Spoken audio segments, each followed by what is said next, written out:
bersyarat dengan kepentingan politik. Termohon sebagai penyelenggara pemilu memperburuk pelanggaran hukum yang terjadi ketika menerima dan menetapkan pasangan calon nomor urut 2. Padahal PKPU nomor 19 belum sama sekali diubah. Rezim PKPU nomor 19 tahun 2023 masih mensyaratkan usia 40 tahun untuk dipenuhi oleh calon presiden dan wakil presiden. Ironisnya, termohon merasa tidak perlu mengubah PKPU nomor 19 tahun 2023 terlebih dahulu untuk menerima dan menetapkan pasangan calon nomor urut 2. Termohon dengan demikian secara sengaja, by intention, melanggar ketentuan perundang-undangan dengan telanjang. Jadi pendaftaran pasangan calon nomor urut 2 harus dikatakan mengandung cacat juridis dan harus dibatalkan atau voidable. Bisa dimengerti kalau para komisioner termohon dilaporkan ke Dewan Kehormatan Penyelenggara Pemilu atau DKPP.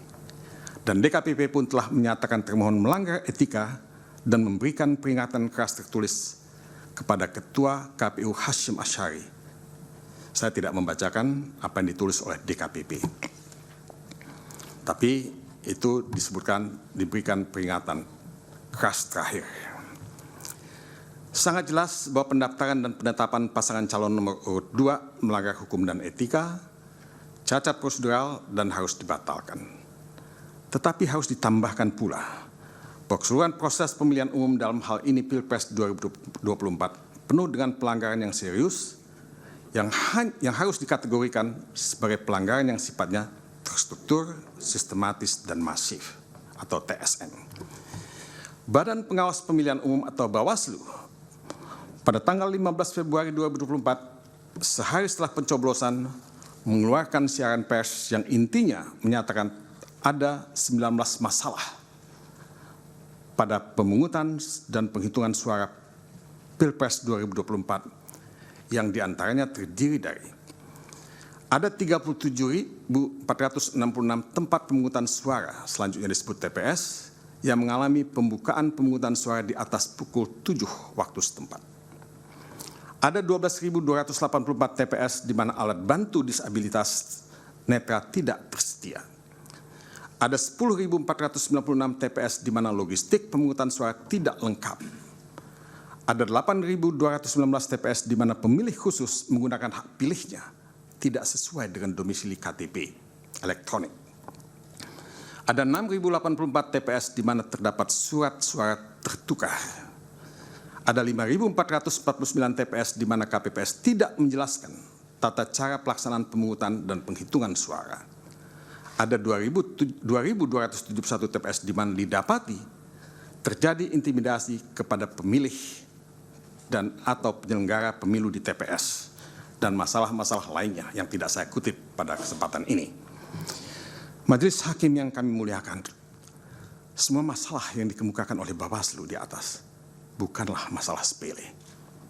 Dan masalah itu akan lebih bertumpuk lagi kalau kita menambahkannya dengan masalah-masalah yang pada dasarnya harus ditafsirkan sebagai pelanggaran atau kejahatan pemilihan umum yang ditemukan di media maupun oleh pihak-pihak yang lain termasuk tim pemenangan pasangan calon presiden dan wakil presiden pada tahun 2024.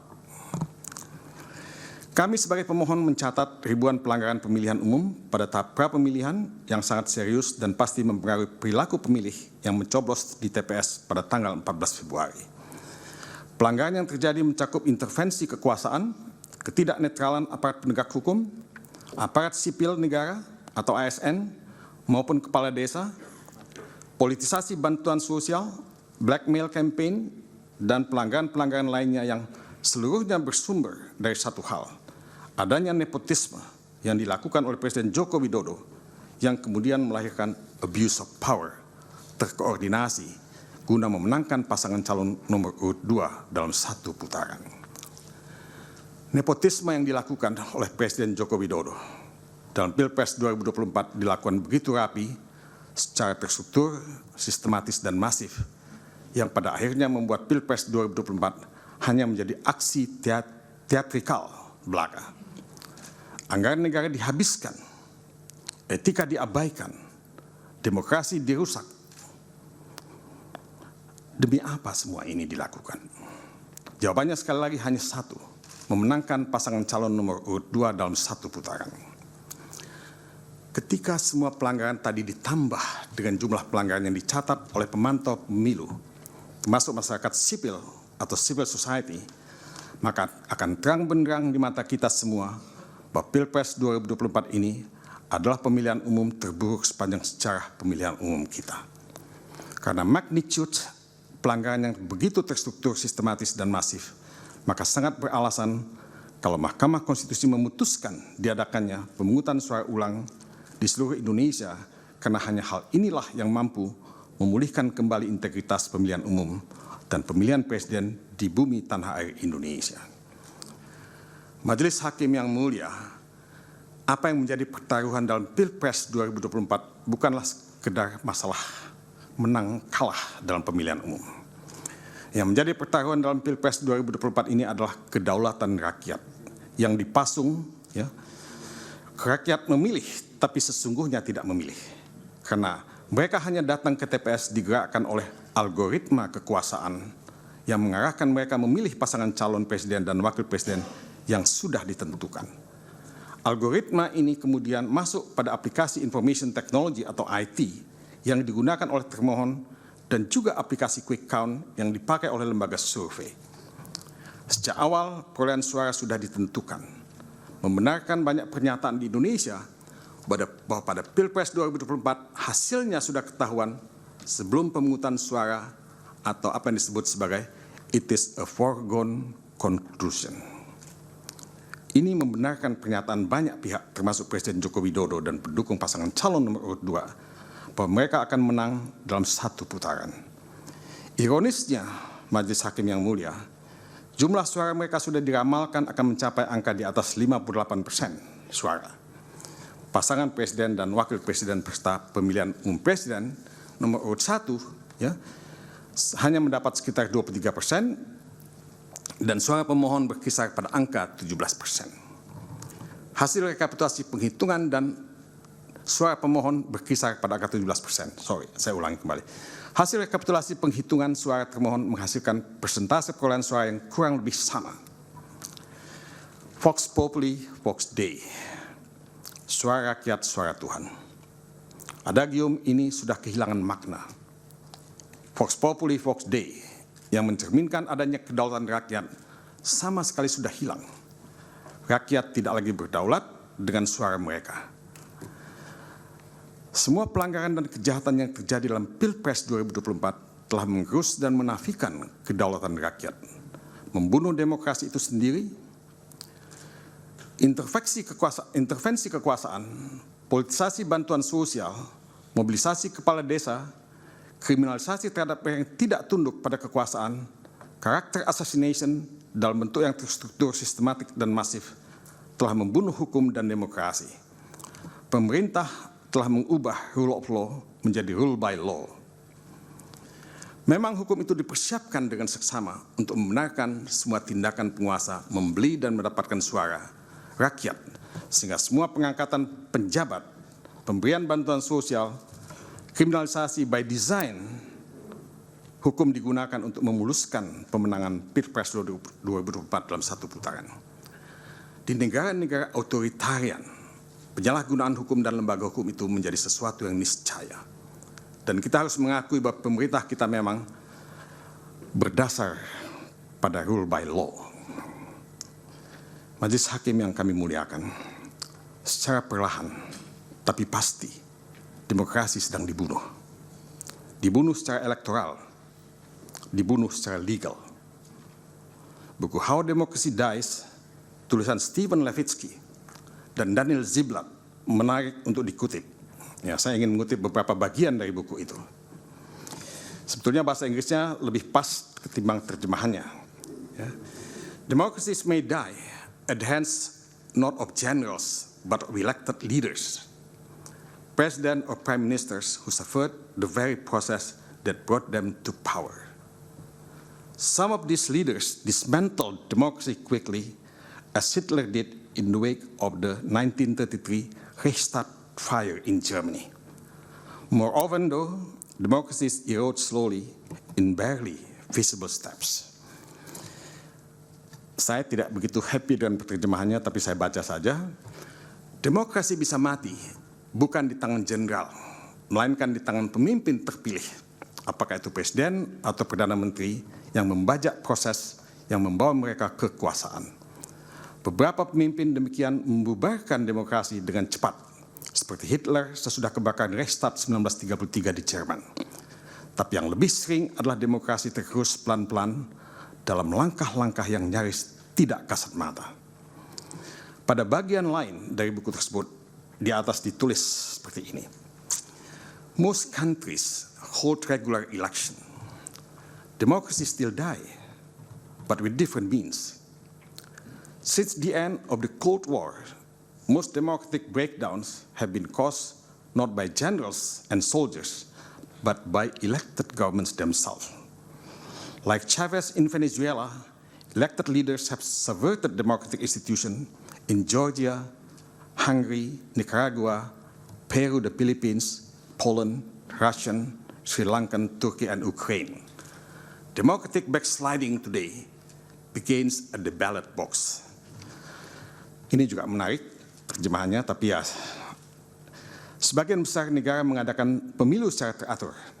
Demokrasi masih bertumbangan, tapi dengan cara yang berbeda. Sejak akhir Perang Dingin, sebagian besar kehancuran demokrasi bukan disebabkan oleh jenderal dan serdadu, melainkan pemerintah hasil pemilu. Seperti Chavez di Venezuela, para pemimpin terpilih telah membajak lembaga-lembaga demokrasi di Georgia, Hungary, Nicaragua, Peru, Filipina, Polandia, Rusia, Sri Lanka, Turki, dan Ukraina. Kemunduran demokrasi hari ini dimulai di kotak suara. Saya ingin mengutip satu lagi. Kutipan di bawah ini menyimpulkan apa yang terjadi yang sebetulnya juga terjadi di negeri kita tercinta ini. Many governments' efforts to subvert democracy are legal, in the sense that they are approved by the legislators or accepted by the courts. They may even be portrayed as efforts to improve democracy, making judiciary more efficient, combating corruption, or cleaning up the electoral process. Newspapers still publish, but bought off or bullied into the self-censorship. Citizens continue to criticize the governments, but often find themselves facing tax or other legal troubles. They show public confusion. People do not immediately realize what is happening. Many continue to believe they are living under a democracy. Artinya, banyak upaya pemerintah membajak demokrasi itu legal, dalam arti disetujui lembaga legislatif atau diterima lembaga yudikatif. Boleh jadi upaya-upaya itu bahkan digambarkan sebagai upaya memperbaiki demokrasi, membuat pengadilan lebih efisien, memerangi korupsi, dan membersihkan proses pemilu. Koran-koran masih terbit, tapi sudah dibeli atau ditekan sehingga menyensor diri. Rakyat terus mengkritik pemerintah, tapi lantas menghadapi masalah pajak atau hukum lainnya. Timbul kebingungan publik. Orang tidak langsung menyadari apa yang terjadi. Banyak yang percaya bahwa mereka masih hidup dalam demokrasi. Majelis Hakim yang mulia, apakah demokrasi kita sudah mati? Demokrasi kita masih belum mati. Tapi demokrasi kita bisa mati kalau kita tidak berbuat sesuatu untuk menyelamatkan demokrasi. Mahkamah Konstitusi memanggul beban di pundaknya untuk menyelamatkan demokrasi, dan perkara sengketa Pilpres 2024 ini adalah pintu masuk untuk Mahkamah Konstitusi membantu menyelamatkan demokrasi.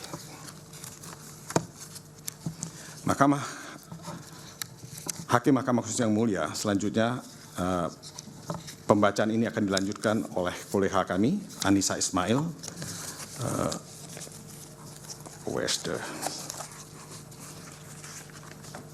Mohon maaf yang mulia, saya lihat sebentar. Kok tidak ada ya? Oh ini. Mohon maaf yang mulia. Anissa Ismail adalah advokat muda yang mendapatkan gelar Master of Arts dari Faculty of Law University of Cambridge di Inggris dan juga dari University of Utrecht di Belanda dengan predikat summa cum laude. Kami sengaja menampilkan anak muda karena anak muda adalah masa depan bangsa ini.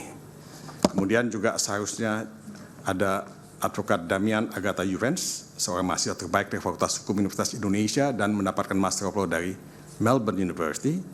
Dan kemudian juga Ragado Yosudiningrat, ya, yang mendapatkan gelar doktoral di Universitas Trisakti dan juga sekolah di Erasmus, ya, di negeri Belanda. Ya. Nah, tapi karena Majelis Hakim memberikan hanya kesempatan kepada satu pembaca lagi, kami persilahkan Saudara Anissa Ismail. Masih bisa dua. Dua lagi? Ya, tapi ya karena kalau dua, yang satu nggak ikut membaca, saya silakan hanya satu, Yang Mulia. Dipersilakan. Yang dua mungkin akan mendampingi di sebelahnya. Silakan. Terima kasih Yang Mulia. Silakan Anissa.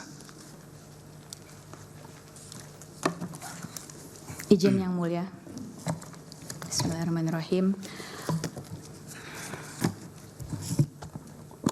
Bagian mengenai kewenangan Mahkamah Konstitusi Republik Indonesia untuk mengadili perselisihan ini kami anggap dibacakan.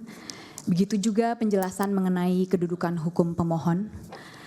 Penjelasan mengenai tenggang waktu pengajuan permohonan juga kami anggap dibacakan. Sehingga kami mulai dengan membaca pokok perkara. Perhitungan suara yang dilakukan oleh termohon adalah keliru karena seharusnya paslon 2 tidak mendapatkan suara sama sekali. Hal ini dikarenakan suara paslon 2 diperoleh dengan melanggar asas-asas pelaksanaan pemilu sebagaimana diatur dalam pasal 22E ayat 1 Undang-Undang Dasar 1945 serta merusak integritas Pilpres 2024 dengan dua cara. Satu, melakukan pelanggaran yang bersifat TSM, dan kedua, melakukan pelanggaran prosedur pemilu. Bentuk pelanggaran yang bersifat TSM yang pemohon permasalahkan dalam permohonan akuo adalah nepotisme yang dilakukan oleh Presiden Joko Widodo yang kemudian melahirkan abuse of power secara terkoordinasi yang bertujuan untuk memenangkan pasangan calon nomor urut 2 dalam satu putaran pemilihan. Sedangkan pelanggaran prosedur pemilu yang dipersoalkan dalam permohonan ini adalah pelanggaran yang terjadi sebelum, pada saat, dan setelah penyelenggaraan Pilpres 2024. Sehubungan dengan pelanggaran TSM yang terjadi dalam Pilpres 2024, pemohon membaginya menjadi 5 bagian. Pertama, apakah Mahkamah Konstitusi berwenang untuk memeriksa pelanggaran TSM yang terjadi? Kedua, apa bentuk pelanggaran PSM yang terjadi dalam Pilpres 2024? Ketiga, bagaimana cara menyikapi pelanggaran TSM yang terjadi dalam Pilpres 2024? 4. Apa dampak dari pelanggaran TSM yang terjadi dalam Pilpres 2024 bagi perolehan suara paslon nomor 2? Yang kelima, apa dampak dari pelanggaran TSM berupa nepotisme yang dilakukan oleh Presiden Joko Widodo selama Pilpres 2024 bagi bangsa Indonesia? Pertanyaan pertama yang akan pemohon jawab sehubungan dengan pelanggaran TSM yang terjadi dalam Pilpres 2024 adalah apakah Mahkamah Konstitusi berwenang untuk memeriksa pelanggaran TSM yang terjadi? Menurut hemat pemohon, Mahkamah Konstitusi seyogianya memeriksa permohonan akuo yang mempermasalahkan pelanggaran TSM berupa nepotisme yang kemudian melahirkan abuse of power yang terkoordinasi karena dua fakta hukum berikut. Pertama, adanya kekosongan hukum dalam undang-undang pemilu kita. Dan kedua, adanya instrumen penegakan hukum pemilu yang tidak berjalan secara efektif. Pertama, Undang-Undang Pemilu tidak mengatur mengenai nepotisme yang dilakukan oleh Presiden sebagai bagian dari pelanggaran TSM, karena Undang-Undang Pemilu hanya mengenal 2 jenis pelanggaran TSM. Pertama, perbuatan atau tindakan yang melanggar tata cara, prosedur, atau mekanisme yang berkaitan dengan administrasi pelaksanaan pemilu dalam setiap tahapan penyelenggaraan pemilu sebagaimana diatur dalam pasal 463 ayat 1 Jungto pasal 460 ayat 1 Undang-Undang Pemilu. Dan kedua, pelanggaran jenis TSM dalam bentuk money politics sebagaimana dimaksud dalam pasal 286 Undang-Undang Pemilu.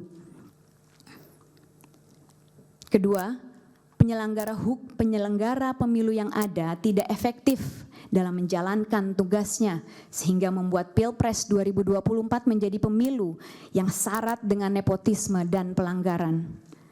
Ketidakefektifan penyelenggara pemilu bisa terlihat dari beberapa hal. Pertama, tidak independennya termohon, sebagaimana terbukti dari upaya termohon untuk memastikan diterimanya Gibran Rakabuming Raka sebagai kontestan dalam Pilpres 2024, mulai dari langsung menerapkan putusan Mahkamah Konstitusi nomor 90 tahun 2023 yang merupakan plurality decision, dan karenanya seyogianya dibaca menggunakan Marx Rule yang kali pertama dipertimbangkan dalam kasus Marx versus United States. Saya izin mengutip sedikit, Yang Mulia. When a fragmented court decides a case and no single rationale explaining the result enjoys the assent of 5 justices, the holding of the court may be viewed as that position taken by those members who concurred in the judgments on the narrowest grounds. Sedikit terjemahannya sebagai berikut. Manakala pengadilan yang terbelah memutuskan perkara dan tidak ada rasio tunggal. Ya pemirsa, jangan beranjak karena breaking news masih akan kembali sesaat lagi bersama rekan saya Fazila Hairunisa.